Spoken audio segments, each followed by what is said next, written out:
on, everybody? This is Pastor Shay, aka Chaplain G, coming back at y'all with another word of encouragement for today. So please receive this as a word of encouragement. Sometimes a single message is enough to spark change in the entire world. I want to give a special shout out to all the folks that are going through this very, very difficult process of trying to stand up for their religious rights. It's something I talk about often here. It's probably the biggest thing on my mind. So you guys will probably you hear me talk about it a lot, just because I think this is a turning point in our country. I think because this is the issue that the nation was founded upon, religious freedom. If we don't get this right, I think everything else is going to crumble. And so it's a big deal to me. Sometimes a single message is enough to change the whole world. And when people stood up and said, hey, I think this thing is against my religious freedom, I don't want it. I feel like it's interfering with me and my relationship with God. And people were ridiculed. They were demonized. They were accused of all sorts of foul and hurtful things, simply because they wanted to stand up for their religious freedom. It's an interesting time. But here's the thing. When God gives you a message, when God gives you a purpose, something to speak, you got to go for it. And sometimes that's enough for God to use it to change the entire world. We see that in the book of Acts. All throughout the book of Acts, you see people going forth with this one single message that Jesus is who he said he was.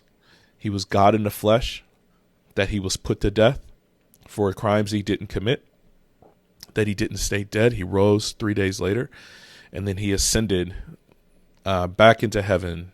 His physical body rose up into heaven. Like they took this single message that Jesus came to die for the sake of sinful people. They took it and they changed the entire world. And I was looking through the Bible, trying to figure out like what I wanted to say today. And this passage came up. It was Acts chapter 17. And I just want to read it to you. I want to read it to you as a form of encouragement. Check out how Paul and Silas, how they took a single message and changed the world. So, like I said, this is Acts chapter 17. I'm going to start in verse 1 and end in verse 6. It says, now when they passed through Amphipolis and Apollonia, they came to Thessalonica, where there was a synagogue of the Jews. Now, when it says Jews here, it's going to be talking about like the religious elite of the day. Like they were political, religious type leaders.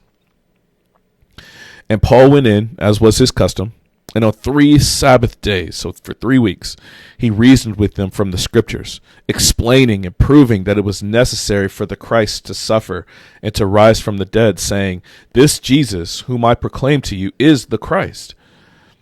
And some of them were persuaded to join Paul and Silas, as did great many of the devout Greeks and not a few of the leading women. So for all those that say the Bible is misogynistic, not at all.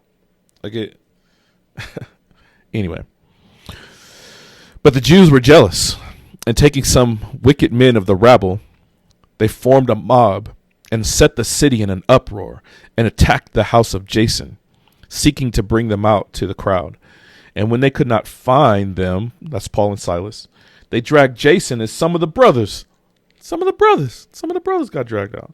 Dragged Jason and some of the brothers before the city authorities, shouting, these men who have turned the world upside down have come here also. So here's a couple things I noticed about this text. One, man, like I said, when God gives you a message, you got to go for it, man. God is going to use it to turn the entire world upside down. Check out that phrase, man. That is so powerful. Something that, man, you plug along, you get in this rut in life, and then something new comes along, something that's just true. You know what I mean? And it has the potential to turn the entire world upside down. Man, God is just good like that. Here's the second thing I noticed about this passage. When you have a message from God like that, when you stand up and say, this is against my religious freedom, I don't want this thing. It feels evil. It's going against God's created order. All these kind of messaging, right, that you receive from God, you are going to have haters. And usually they're haters with a lot of power to put your life in jeopardy. And that's where a lot of people find themselves right now. There's a lot of folks that have put a lot on the line to say to the entire world, I stand for Christ, period. And I'm not going to move. This is who I am. This is where God wants me. Right now, there's a, the hurricane that's going on out in Florida and stuff like that. There was a Coast Guardsman, a rescue swimmer that saved some people, and the president congratulated him, like personally, right? Maybe unaware of the fact that this man has stood up and said, my religious convictions won't allow me to take a experimental product, and I'd rather stand for God. Like, completely unaware that some policies are in place to remove this man from doing the very job that he was trained to do, to save lives. But when you got a message from God, and that act of faith to tell the entire world what your beliefs are is enough to make these people say, these men have turned the entire world upside down.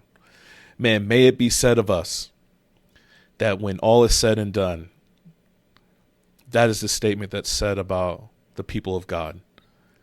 This thing is turning the entire world upside down, and may Christ be glorified in the midst of the whole process. So that's my word of encouragement for you for today. I hope it's an encouraging word for you. Please receive it. I hope y'all doing well, man. Please make sure to like, share, and subscribe.